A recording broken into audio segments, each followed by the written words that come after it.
Hi!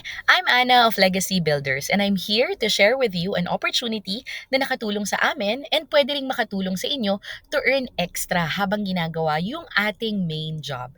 So before ko po ipakita sa inyo yung opportunity that I'm saying, I'm going to be sharing with you a study that was done here in the Philippines. So we have to know po muna ano ba yung Philippine Wealth Distribution. Kasi nung 2022, yung World Bank, Credit Suisse, and PSA, nag-conduct po sila ng joint report. And in this report, they found out that Philippines is among the highest in inequality pagdating sa wealth distribution sa East Asia. According to that report, out of the 63 countries sa East Asia, top 15 ang Pilipinas pagdating sa inequality ng wealth distribution. Paano yan? Kung mapapansin po natin dito sa presentation, top 1% ng population ng Philippines, ibig sabihin 1.15 million lang na Filipinos ang nagmamay-ari ng 40% ng yaman ng Pilipinas. While the top 2 to 10% of the population, sila ang nagmamay-ari ng 20% of the Philippines' wealth. So combined, the top 10% ng population ng Philippines, they own 60% of the Philippines' wealth. Ito daw yung mga tao that are earning 75,000 pesos per person every month consistently. Kung hindi tayo nakapasok sa 75,000 pesos per month salary, tayo raw ay kasama, sadly, sa bottom 90%. So, kung titignan natin, ang unfair, di ba? Top 10% of the population owns 60% of the Philippines' wealth, while the bottom 90% of the population naghahati-hati lang sa 40% of the Philippines' wealth. Ito daw yung mga tao that are earning less than 75,000 pesos per month. According also to that study, the only difference between the top 10% and the bottom 90% is business. Bakit? Kung titignan natin dito sa top 10%, makikita natin na all kinds of businesses, ito yung ginagawa nila. While the bottom 90% are minimum wage earners, freelancers and gig workers, service industry workers, farmers and fisherfolk, public sector employees, self-employed individuals, overseas Filipino workers, part-time and informal workers, and the underemployed and unemployed. Nagulat dito ako kasi actually akala ko dati kapag OFW, automatic nasa upper middle class ka. Yun pala, on a separate report that was created by OWA, they said that more than 75% of our OFWs are earning less than 50,000 pesos every month. So hindi pala ganun talaga katotoo yun. Ngayon, etong bottom 90%, sigurado ako na gusto nila to earn more. Now, kung ang difference is business, the solution for them from the bottom 90 to become part of the top 10 is mag-business din. Ngayon, ang tanong, anong negosyo? Meron tayong dalawang choice. Number one, you can start your own business. Ang challenge lang, medyo high risk. Kasi since hindi naman tayo sanay magnegosyo, tapos bigla kang mag-venture into business, medyo challenging siya. Number two, it's resource intensive kasi since wala tayong masyadong idea on the business, it would require na marami tayong pera for trial and error, and also it would also require much of our time para sa ating investment. And it also requires a steep learning curve because handling a business is not just marketing. Marami po siyang hawak. May operations, managing, logistics, monitoring, accounting. Alam mo yon, ang dami mong kailangan aralin in such short a time. Kaya marami ang pumapasok sa franchising. The beauty of franchising is when you're entering into a franchise, you are not just buying the product. You're buying the proven business model. For example na lang si Jollibee. They started offering their franchise at about 600,000 pesos per franchise. Pero now, they're offering their franchise for more than 50 million pesos each branch. And yet, ang dami pa ring tao na nagpa-franchise ng Jollibee. Bakit? Kasi sa pagbili nila ng Jollibee, they are not just buying the product. They are buying the entire system na kasama sa Jollibee. So, mas malaki ang success rate natin. Ang franchise capital requirement naman daw dito sa Pilipinas is ranging from 300,000 to 1.5 million for popular small to medium-sized franchisees. Kung gusto natin ng mas kilalang products or mas mga kilalang mga pagkain, it would require at least 2 million pesos in the franchise fee alone. So medyo mabigat siya. Kaya ang beauty at ang pinagmamalaki ko po with our company that is Supremacy International, you do not have to put out 300,000 pesos for a franchise. Just like me, I wanted to open up my own coffee shop. So ang company po, mamaya ako ikwento, ang company is a Filipino-owned company. 5 years na siya with over 5,000 franchisees all over the Philippines. Quality Asia Excellence Awardee na siya, Best in Lifestyle Product, and National Awardee na. Complete po on all permits and clearances to operate as a franchising, distribution, supplier, and food trader company in the Philippines. So the company has three aspects of the business. Number one is franchising, number two is enterprise, and number three is the motorcycle program. Program is a choice whether kung gusto mo magkaroon ng motor na hindi na kailangang ikaw magbayad, or again, it's a choice. Pwedeng kunin mo, pwedeng hindi. So ang beauty with our franchise po, it's only one-time payment. So once na nagbayad ka, you are now licensed for a lifetime. No royalty fee, which means lahat ng profit na kikitain mo sa sales mo, sa'yo automatic. Proven and effective system, no experience needed, trainings are free, no rental fee, and low capital. Kung makikita po ninyo, you will see a coffee brand here. This is our original brand. This is our original coffee, which is Sip Up. Ako po ay isang tao na gustong magtayo ng sariling coffee shop. Kaya lang katulad ng karamihan, hindi ko alam kung paano.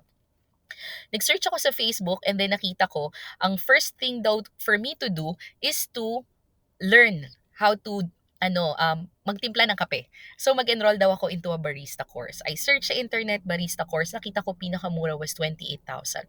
Sa 28,000 na yun, magtitimpla pa lang ako. Alam mo yun, aaralin ko pa lang kung paano. Pero wala pa akong idea on how to do the business on its own. Kaya nung nakita ko itong franchising company na to, tapos lahat kasama na, I took the chance. And sobrang swerte ko po kasi on my trial date, first 3 days, I was able to sell 300 cups of coffee. So, yon nakakatuwa. So, this is our original concept, Sip Up. How do you become a franchisee? So, we have two options po. Number one, you can choose to become a cloud kitchen franchisee, which means binili mo yung license, hindi mo kailangan ng physical store right away kasi you can operate it at home. Katulad ng ginagawa ng maraming Pilipinong kapamilya natin, ang ginagawa nila is magluluto sa bahay, ipopost sa page, and then ibebenta kapag may order, saka lang nila ipe-prepare or saka ide-deliver. Ganun din po dito sa atin. Pwede mong bilhin yung license, you will have inventory, you can operate it at home and create your own page. Every time may order, saka mo lang gagawin. So, hindi mo na kailangan ng actual physical store right away. How much is this? You can purchase this for only 16,988. Imagine mo, 16,988, franchisee ka na. May kasamang food sampler worth 1,000 to 2,000 pesos. May ordering system ka. In case na makulangan ka na ng inventory, pwede ka nang mag-reorder and it will be delivered to you door to door. Trainings are provided, marketing collaterals are provided. Napakaswerte po natin because the company has already created almost 1 year's worth of posting and caption para hindi mo naiisipin kung paano ka mag-create ng promo, anong promo ipopost mo tomorrow kasi lahat ginawa na ng company. Trade name and logo are provided, supremacy account is provided, and you will also have access to customer service assistance. So the sampler, ito po yung marireceive natin should you choose to purchase the license for the franchise ng kape. So this is already sellable. Yan. And on top of this, you will also receive 8,000 pesos worth of dropshipping products. So automatic po kayong magiging dropshipper. Again, this is your choice. Ang dropshipping po, para sa hindi familiar, ito po yung ginagawang way para kumita ang mga tao sa TikTok. Kung makikita natin sa TikTok, may mga nagpo-post ng picture tapos sa ilalim nakalagay, click the link below. Pag click mo po yung link na yun, papasok ka sa sarili nilang shop. Pag bumili ka, kikita sila. Ganon din dito. You will now have automatic 35% profit over the product sold through dropshipping. Kung gusto naman po natin ng full physical franchise, you can choose this franchise, 150,000 pesos for the full cart. So this also has 10,000 pesos worth of inventory na, ready for selling na. We also have Supreme Burger for 150,000 pesos all in. K-Egg, we are the number one Korean egg drop brand in the Philippines with over 350 stores nationwide. So for only 229,988, kasama na po yung full Korean egg drop business mo. So magkano naman ang franchise income potential? Ganito po. For example, ang products po natin kung makikita nyo is only selling for 68 to 88 pesos. We have 11 flavors. Sabihin po natin na nakakabenta ka lang ng 18 cups per day. Tatlo per flavor. So, 18 cups per day. Sa 18 cups, meron po kayong gross sales na 1,404. Meron po kayong profit na 24,457. Sabihin natin na may expenses ka like shipping na umabot ng 4,000. May other utilities pa kayo na 1,500. So may overhead ka po na 5,500. Meron ka pa ring return of investment na 18,957. Kaya sobrang ganda nito kasi out of all the franchising opportunities, ito lang po yung franchising company na nakita ko na pwedeng magbalik ng puhunan the same month na naglabas ka ng pera. Imaginein mo, makabenta ka lang ng 18 cups per day. Balik na yung puhunan mo in 1 month. Sabihin natin, sobrang galing mo naman magbenta or meron kang napakagandang pwesto na pinupuntahan ng mga tao at nakakabenta ka ng 90 cups per day. Sa 90 cups, meron ka pong gross profit na 122,000 in a month. Sabihin po natin na meron kang sinesweldohan na 17,000 a month, may shipping expense ka na 5,000 at rental expense na 10,000, meron ka pa ring linis na profit na 90,187. Sa totoong buhang, ang 90,187 automatic ipinasok ka na sa top 10% ng population ng Pilipinas. Kaya napakalaking tulong po nito. Maliban sa coffee, we have other franchise concepts. Ano yan? K-Egg, Korean Egg Drop, Konam, or Korean Chicken. For 358 pesos, that's already 12 pieces of different flavors of Korean chicken. Coty or Korean milk tea and Korean boba and fruit soda series. Meron po tayo niyan. Korean rice bowls, taco yum or takoyaki, Aling Lusing. We are the only company na inallow ni Aling Lusing to be a franchisor ng kanyang product. We also have Eto Pasta. We have buy one take one burger for only 55 pesos and buy one take one pizza. Again, that you can be a licensed franchisee for only 16,988 pesos. You can choose any of these concepts. Ang makukuha mo po, again, reiterate lang natin, you will have a food sampler, ordering system, training, marketing collaterals, trade name and logo, supremacy account, customer service, and a business opportunity. These are some of the people who are influencers ng ating products po. We have also been featured on television, and kung makikita po natin, these are the testimonies of our cloud kitchen franchisees. Katulad po ng sinabi ko sa inyo kanina, ino-operate nila ito sa bahay lang. Kapag may nag-order online, saka lang nila ipe-prepare and ipapa-deliver. So these are our physical store testimonies. We have one here in Robinsons, Palawan. We have in Calamba, Laguna. These are just among the 350 physical store franchisees natin. So according po sa Business Now, the best business combinations daw are food, health and wealth, e-commerce and online selling, and courier and food delivery. Kasi kaya napakaswerte natin because we are in this business. Now, on top of that, do you want some great news? Syempre, gusto ko pong i-share sa inyo na maliban sa pagiging franchisee, you can also become a licensed franchisee agent. And you can also earn through this. Paano? Meron tayong referral bonus. Tuwing may kakilala po kayo na gustong magtayo ng franchisee, pwede kayong kumita. Kunwari, merong gustong mag-franchise ng 16,988, you get 3,000 pesos referral bonus. Kung meron pong gustong mag-franchise ng actual physical store na cart, meron po kayong 15,000 pesos na bonus. And kung gusto nyo naman pong mag-franchise ng K-Egg, yung 229,000, you get 23,000 pesos referral bonus for every franchise. O, 'di ba? Nagnegosyo ka na, nag-refer ka lang, kumita ka pa.